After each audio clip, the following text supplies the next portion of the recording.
Hi, I'm Bryce Hardy, and my partner for this project is James Chrasta. We did our project on alternative religions on modern Druidry, and sources that we found helpful were just a couple of scholarly books on the subject, and particularly helpful was an interview that James did with a practitioner named Robin Pearson. And James is going to introduce her real quick to you.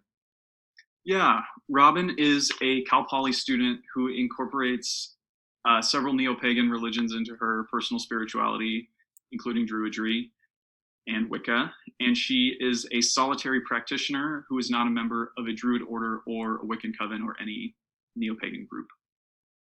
So we'll move on to the origins of the tradition. So modern Druidry began in the early 18th century in Great Britain, and it was a revival of the original folk religion of Druidry that was on the islands thousands of years before. The first person to really revive the tradition was named John Toland, and he really incorporated aspects of Christianity into Druidry, and he felt that all of Earth can be an altar to God. And then later on in the 18th century, Iolo Morganwg started to make modern Druidry more formal, and he started some of the early festivals and things like that. And in North America, the Reformed Druids of North America were founded at Carleton College in 1963 as a protest of a religious service requirement. So we found that Neo-Druidism has a worldview that is completely nature-centric.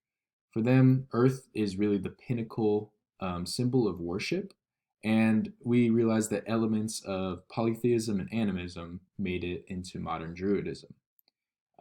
And something that Robin said during the interview with James was that the spiritual realm is truly interwoven with the physical realm, and this is related also in our book on Druidism by scholar Emma Orr as an element of animism that's very common in modern Druidism. Um, Another thing that Robin mentioned as quintessential to the modern Druidist worldview was an importance of balance as an aspect. Um, she recognizes that there is a sort of duality, and there's a light and dark, a chaos and an order, a harmony and disharmony. And we realize that the foundations of the worldview are very appealing to people who want to be immersed in nature. So for their rituals, there are 8 holy days a year, the 2 solstices and equinoxes, and the beginning of the 4 seasons. And the community of the Druid Groves draw together and sort of have a festival and a ritual on these days. And the rituals take place in a circle, and these circles, they can be drawn in the ground, or they can be more established like with sticks or rocks. And the rituals involve a call for peace, honoring of the ancestors, the earth, and the gods, followed by a feast for the grove. And Robin mentioned that she practices rituals associated with the moons as well. So we also realized in our study that there isn't really a hardline organization to the group of modern Druidism, such as ones that you would see in other religious traditions like Christianity, Islam, etc. Some may see this in a negative light, but we viewed this in a positive light and something that could draw more followers to the religion. Because the basic premise is that even the newest practitioner of modern Druidism is seen as spiritually equal. We found that this was very fluid and freeing for the practitioners of the religion. Ethically, modern Druids are concerned with the world's environment and collectively have goals to protect its nature and beauty.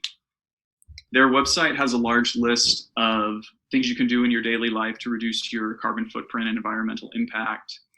But we found that there was sort of a lack of clarity on ethics that weren't concerning the environment.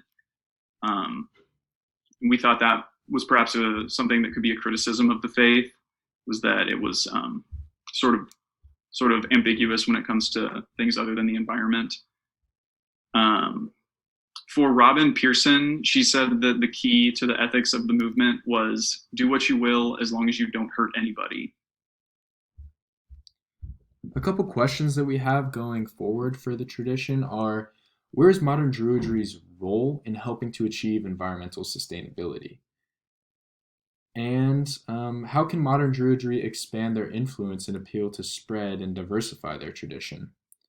Um, and to conclude, we'd say that modern Druidry really is a tradition worth considering, and the options for synchronicity make it very appealing to anyone who is spiritual in any way. And we also felt like the application of modern Druidry and its practices could be very beneficial for the planet and one's community and themselves.